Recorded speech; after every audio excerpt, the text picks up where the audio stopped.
Hello, welcome to the programme which brings together leading UK commentators, BBC specialists and the foreign correspondents who write, blog and broadcast to audiences at home from the Dateline London. This week, translating hot air into action to stop the air getting hotter.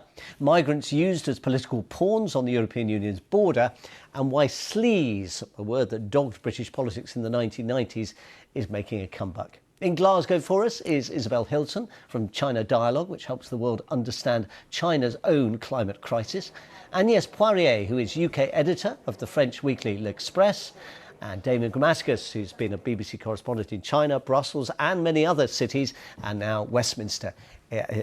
For his current brief, he's with me in the studio. Welcome to you, Damien. And welcome to both of you, Isabel and Agnès. Lovely to see you. Now, the absence of China's President Xi at the COP26 summit in Glasgow, trying to agree ways to contain a ruinous rise in global temperatures, seemed an ominous signal that Beijing was not prepared to join the climate consensus. As we discussed here last week, the message aimed at the industrialised West appeared to be, you broke it, you own it. This week, though, a different tune, strengthening emissions-cutting targets and developing a national plan on methane in conjunction with the United States. Isabel, a good sign that they are prepared to do something like that, and, as we come on air, a good sign that the delegates in Glasgow are hanging around to carry on talking this weekend. Absolutely, and I think you can see the activity behind me and hear the noise, and those are delegates going in and out of rooms in which the kind of hand-to-hand combat phase of this whole messy process is happening. And that's because the presidency, the UK presidency, is trying to get a draft text that everyone can agree on. So they release a new draft and everybody pores over it, everybody fights over the bits they don't like, tries to keep in the bits they do like, and that it's like multi-dimensional chess. That's what's going on. And over this, the China-US agreement, the kind of first friendly moment between China and the United States that we'd seen for months, if not years, was a real shot in the arm. It was a surprise to everyone. It doesn't actually save any carbon, but the chemistry of it was pretty helpful here. Damien, I wonder if China's engagement this week at COP26, as opposed to last week at COP26, is sort of evidence of this more positive foreign policy that was being hinted at by some officials earlier in the year. Well, I think, like Isabel said, you have to see a positive in this, that they were both there, both agreeing on something. I mean, these are the two giants in the room. They did, it is worth saying, have a similar sort of agreement that they made earlier this year and put out. So there wasn't that much new in it. But the fact it happened at COP is a really important signal, I think. And the fact, remember, after all we've seen with President Trump, all the really difficult times, if this is going to work, the climate battle, then it's got to be these two leading the way. And so this is a positive signal to show that, even if everybody looks at it and says, well, look at the detail and where are the numbers, the big signals, and the big signals, remember, go out beyond COP, beyond the other countries. So they go to American businesses, Chinese businesses, the bureaucracies, about how they can sort of work together. That's important. And you've seen it. I mean, you've been a correspondent in China over a number of years and you've travelled backwards and forwards. You've seen the damage that is being done to the environment already. Yes, and China is very conscious of that. It's very conscious of both things, that it needs to power its growth and of the damage that that's doing. And China, I think also, though, interestingly, is conscious of something else, which is important too, is its image internationally. And I think that's important here too. So we saw nobody wants to be the spoiler in this, in COP. So sitting down together and coming up with an agreement this week helps them not be seen as the bad guys. Even if it's a bit late in the COP, it would have been better earlier in the COP. Ismail, how does this fit with the other commitments China has made and those it has declined to make? Well, as Damien said, I think last week China was having a very kind of poor image at the COP. Xi Jinping didn't come, there was no video, and they didn't really bring anything new. They have made big announcements in the past 2 years, but they've done them at the UN General Assembly. And the 14th five-year plan earlier this year was really disappointing on climate. So there's sense that they were coming empty-handed, but it wasn't just that. The whole delegation was sort of shut away. The last few years at things like this, the Chinese have been doing outreach, they've organized events, they've had a pavilion where you could go and, find people to talk to. All of that got shut down this year. They're very, very shut away. So that the announcement really kind of saved the image of China in this COP. There are still things that China's not been terribly helpful about. China didn't join the kind of the methane pledge as other countries did, but as Damien said, there is now a plan to work on methane together. And I think one of the important things about the announcement is that it wasn't just a kind of, oh, we're shaking hands and being nice. They're setting up a working group which will continue to work. And I think the effectiveness of this will be judged on whether that working group does get down to business and what business it gets down to, because then you'll start saying, okay, two biggest emitters, how much carbon are you really cutting? China has resisted one of the things that is still under discussion here, which is, given that we're not going to leave Glasgow having closed the carbon gap, we have to have a quicker mechanism for coming back to raise ambition again. This was the ambition-raising COP. For various reasons, they've missed their targets. So we need to come back more quickly than the next 5 years. In other words, next year in Cairo. China doesn't like that because China's, its planning process is very cumbersome, it's very complex, and it doesn't really like the idea of suddenly having to kind of produce more rabbits out of the hat within a mere 12 months. So it's dragging its feet a bit on that. On other things, on coal, again, China has been part of the group who have been trying to weaken the language on coal because China's dependent on coal. So China has a plan. It's laid it out in great detail in documents at this COP. It's just the speed. It really needs to advance the speed. And yes, we heard from those who negotiated the Paris Agreement, which is, after all, is the kind of the benchmark on which all of COP and all the other process subsequently has been measured. They said it based on the commitments that have been made thus far in the 2 weeks. The ambition of Paris will have been disappointed. Has COP26, do you think, succeeded in any of its aspirations? Well, I think Isabel really put the finger on the next step. And the next step is not to reconvene the COP in 5 years' time, as was thought before, but really next year and perhaps the year after. Basically, we are positive and we try to remain optimistic, especially after the announcement of that work group between the US and China. And that was a very nice surprise. But we need to remain lucid. And I think the architects of the Paris Agreement, or the view from Paris, is about lucidity. And basically new data and new science is urging us to make targets actually, because Paris, the view from Paris is that the targets in Glasgow are too weak, and therefore national plans need to be improved as early as next year. But tell me if I'm wrong, Isabel, but I heard that the Chinese delegation was saying that perhaps not next year, but actually 2023, because it's actually written provision in the Paris Agreement. So perhaps we will be getting there, but the 1.5 degrees Celsius limit is absolutely paramount for the architects of the Paris agreements. And we're not there yet with the targets agreed so far in Glasgow. Isabel? We're definitely not there yet. And yes, I think there is some wiggle room for the Chinese, but then I think they're very reluctant to agree to next year. They just like to be careful and be sure that they can bring something to the table. But the problem with that is they're also sort of falling back on the letter of Paris, which is code for saying what's in Paris is 2 degrees and making best efforts to 1.5. Now, since then, of course, we've had very solid science about how catastrophic even 1.5 is, and 2 degrees is really, really dangerous. So, but the Chinese haven't quite, embraced that as they should, because that, once you do embrace 1.5, you have to have a plan, and we're still not seeing that. China needs, the encouraging thing about the US-China deal was that they're talking about the 2020s. They're talking about now, between now and 2030. And that's, that's where China is walking slow a bit.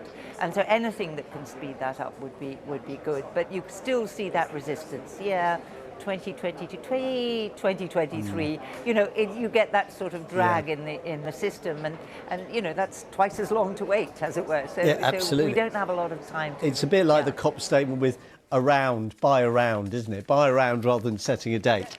Exactly. Exactly. That kind of vague language is one of the negotiating tricks, and the Saudis are doing it with the references to fossil fuel, for example, and the Australians to coal. Thank you all very much. Now, wrapped in Red Cross blankets against the winter cold, huddled on a forest floor, adults, children, babies. These are the victims, the European Commission says, of the gangsterism practiced by Belarus. 2,000 migrants, many of them Kurds, are trapped at the Belarus-Polish border tonight. Brussels believes they've been lured there to put pressure on the EU to lift sanctions imposed against President Lukashenko and his government in Minsk. Agnes, how worried is the European Union by the apparent effectiveness of what it calls gangsterism? Well, the EU is very worried, and it's interesting to see the EU reacting, because it's quite slow at the beginning. It needs, to gain traction, and it's interesting because straight away the Baltic countries and Poland talked about, I quote, a hybrid attack from Lukashenko and from Belarus. And at first the EU said, no, that's too strong a language. We're not going to use that wording. But they are now using that term of hybrid attack. And, it's quite obvious and now it's documented. We know that the leader of Belarus, Lukashenko, has effectively, since the summer, been contributing to trafficking poor refugees and economic migrants, luring them to Minsk and then pushing them to the border with the EU with the complicity of airline companies. And the EU now is doing something and can do something. So there will be a fifth wave of sanctions, and this time they are targeted at about 30 individuals and organizations involved in the current crisis, which is not a migration crisis, but a political crisis. And in effect, Lukashenko is acting out a revenge against the EU because of the sanctions. We had the UN Security Council joint declaration, saying that Lukashenko should stop trying to destabilize the whole region. And of course, something perhaps more efficient, the EU has been in contact with neighboring Middle Eastern countries, and now Iraq, but also Turkey have banned flights from their region, from their countries, from Istanbul, from all the hubs, from Baghdad to Minsk. But of course, on the border, you have a few thousand migrants, refugees, asylum seekers who are just stuck. And of course, Poland has its own tensions with the EU. And they have, you could argue, rather overreacted. 15,000 troops on the Polish side, refusing to let any doctors look at and care for those poor people in freezing temperatures. And so, the situation could escalate very quickly on, especially as we've seen, I think, Ukraine mobilizing troops. And of course, we're not talking about Russia. No, absolutely. The Russian aviation with so-called training exercise in the sky of Belarus. So yes, the EU is worried, but it can take action, and it is taking action. We may have the seeds of some kind of end to this crisis emerging as we speak, as we sit on this programme, with a statement saying, this has come from Russian news agencies, Damien, Belarus has sent around 2,000 migrants back to their countries, according to the Foreign Minister Vladimir Maki, and it's also revoked permission to invite foreign workers from around 30 travel firms. Now that's good news, but on the other hand, Lukashenko is already shifting the goalposts, because he's now talking about, maybe we'll kind of make it difficult for the gas to flow into Western Europe this winter. Yes, I mean, his threats about the gas supplies, this is Europe's reliance on gas, coming into the very cold time here. The pipelines, one of them comes through Belarus, and he was saying, wasn't he, that if Europe seeks to impose sanctions now, he might try to retaliate that way. I mean, that's a very difficult game. And he's got to have Russia's complicity for that, surely. Yes, well, it's Russian gas coming through. So Russia loses gas sales, Belarus loses transit prices, but Europe would be hit too. So this would be a massive escalation. And this step, sending back, if this is right, sending back some people back to the Middle East, could be a de-escalation. But, I mean, it's right. You have to think, who goes to Belarus normally? You don't go to, you don't just land up in Belarus. It's not a route that you take to get to anywhere, really. I mean, I was having a look. The visa requirements for Belarus are not simple. Afghans, Iraqis can't get visas to Belarus. You need travel insurance worth 10,000 euros.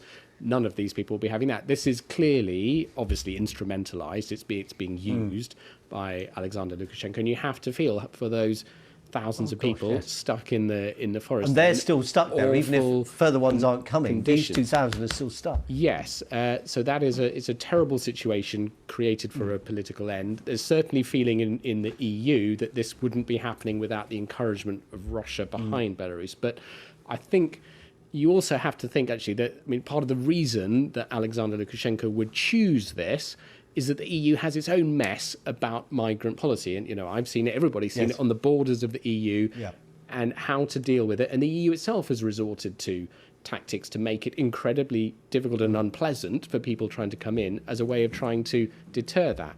And has its own deep divisions already. It doesn't have a system where it can bring people in easily who are in need. So you have this horrible situation that can be exploited. Isabel, it sounds morally unconscionable to treat people like cattle, to herd them into the middle of nowhere, to abandon them in that way to make a political point. One might say, though, that the West is equally guilty of that. And I'm thinking of Afghanistan, where the World Food Programme this week said people are literally on the point of starvation. By the time they declare a famine, it'll be too late. And the West's view seems to be we're not giving any money to the Taliban until, in the Americans' words, they have an inclusive government, they renounce terrorism, they get terrorists out of their cabinet, and by the way, they give rights to girls. Now, that's all admirable stuff. But is that really a price that the West is prepared to pay if it means that thousands, according to the World Food Programme, millions of people will starve to death? In fact, some families are allegedly already starving in their homes. I can't imagine that holding up, to be honest. I mean, once the pictures start arriving, look, the Taliban are not going to agree to that set of demands, and they're not the most concerned with the welfare of their own people. They've got internal divisions. They've got a mini civil war starting already. But actually, they're not going to agree to those demands under coercion. And it is not the fault of the Afghan people that they have this government. We have all contributed to this disaster over many, many years. And we can't just wash our hands of it now. But I think there's been an increasing tendency among politicians to instrumentalize refugee flows for their own politics. Donald Trump did it, creating a sense of a national emergency on the Mexican border. Poland has declared a national security emergency in order to justify breaking what is, after all, international humanitarian law. There is a law that we are all supposed to subscribe to on asylum seekers, and increasingly governments are finding ways to leverage the misery of these people for their domestic advantage whilst not helping at all. And yes, the European Union, when there was a pledging round for help for Afghanistan, promised €1 billion in October. Around a third of that had actually already been promised before, still welcome money. And much of what's left behind is going to go to supporting the neighbours of Afghanistan, because at least you can spend the money there without it being given to the Taliban. But again, it leaves the problem at the heart of this, doesn't it? Well, I mean, the Afghanistan is a mess. And we weren't even consulted by our American ally about their withdrawal. But to go back on another, on migrants at the border with Poland and Belarus, it's interesting because Poland could actually process and fulfill its moral obligations. And if it was Germany, probably, or Italy, who acted admirably in the last few years with migrants of all kinds, whether they're economic migrants or refugees, they could process at least some of them, and certainly let doctors look after those people who apparently, at least half of them, need medical assistance. And that's also work, some hard work, but that needs to be done by the EU, and to convince the Polish government to also do its duties and to stop reacting as if it's war. It's not a war. There is a political situation there, and those people need some assistance. Thank you all very much. Now, Boris Johnson has been doing his grand old Duke of York impersonation, marching his MPs to the top of the hill, only to march them down again. The cause, one of his backbenchers who was facing suspension from the House of Commons. Mr Johnson's MPs were whipped to vote against suspending him last week in favour of a review of the system. Within days, Mr Johnson had reversed himself. The accused MP had quit, and the poor bloody infantry were asking, who's whispering in the Duke's ear? I wonder what the answer is to that question, Damien. Is there a problem in the circle of advice that the Prime Minister is currently listening to? Well, some think so, yeah. And certainly he got himself in a mess in the past week over this issue. Sleaze, some people call it. I mean, international viewers, to explain that's morally dubious or even corrupt goings on by MPs. It's shone a whole light on all of that. You had this one MP found to have broken the rules. Boris Johnson sought to, he commanded all his MPs to vote in a way that would have stopped sanctions against that individual in Parliament. Pending some big review of the whole system. Yes, and possibly blowing up the whole system, which caused a huge furore. Why did he do that? Well, there are many, many theories out there. And who was he listening to? Was he listening to friends of the MP? Was this because this was a former cabinet minister? Was it because there was sort of sympathies for him? Was it in an attempt to blow up the whole system? All of those questions. Many people saying, yes, that what Boris Johnson lacks is someone in there who can say to him, this is a bad idea, stop, don't do this now. But what it's caused is a lot of fallout and a lot of disquiet amongst his own party too. So, and interestingly, what you've had now is people like me, and I've been all week picking over the details, and we've been doing it today, picking over the details of British MPs, what they earn, where the incomes come from, is it all justified, what expenses are they claiming, and that's very uncomfortable for MPs, but it's thrown a spotlight on that, and that's caused, I think, disquiet in Boris Johnson's own party that this is part of the result. Isabel, you worked as a journalist during the 1990s. You will have very vivid memories of sleaze. Why should Boris Johnson be worried that this particular word is back in the political lexicon again? Well, the last time round it was truly toxic, although not only for the Tories. It was a slightly different scandal. It was exposed by an investigative journalist through freedom of information, which Parliament had tried to resist. And it was all about expenses. So it was discovered, I mean, the shocking over-claiming, fiddling of the rules, just on an absolutely massive scale. So a lot of Tory MPs, but also Labour, Liberal, Dem, some famous names. Several of them were prosecuted for false accounting and went to jail. Oh, and guess who prosecuted them? It was Keir Starmer, who was then in that job. And it went on. And there were some the really kind of colourful, notorious case included a claim for a floating duck house on the lake of the MP for Gosforth, I think it was, a Tory MP who had to resign. So lots of people lost their seats, had to pay money back and so on. This one, though, is slightly different, and I think what it has in common is that once that 2009 one started to roll, it went on and on and on and on and on, and really ruined the reputation of Parliament. I think that this one has tremendous potential, but it's different. This is about using the state and state contracts to enrich friends of the party. So it's about dirty money in politics, and it's about politics doing dirty things with state money for private gain. That's really toxic. That is, you know, and look, if you look at the COVID contracts and what we already know, I think there's a lot of rich material there. Isabel, Agnes, very, very brief last word. You've got about 10 seconds. Is this going to run and run? I think the damage is really not so much sleaze, that is not so much reported, for instance, in France, but the breaking international law and yes, we're going to have to leave it there. You've made your point very well. Agnes, Damien, Isabel, thank you very much, and thank you all very much. Bye-bye.